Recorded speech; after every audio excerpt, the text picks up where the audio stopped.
هذا بيت الله جسده فوق شوف زي ما قال العرصات هذا بيت الله بصلي فيه ربنا صلي هذا صبر بصلي اذا مش هذه بيت الله يروحها حسبنا الله ونعم الوكيل بس حسبنا الله ونعم الوكيل شكينا له على احد بس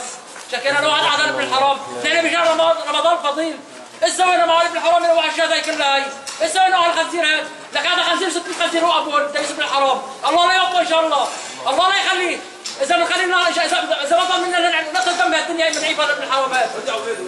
لك الله لا يوفقه أولاده هو عنده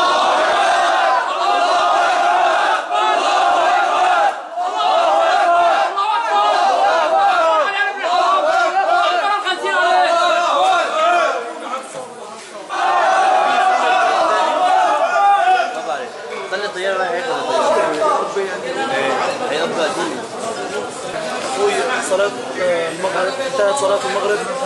والطيران مرفي في أجواء المسجد ألقى برميل متفجر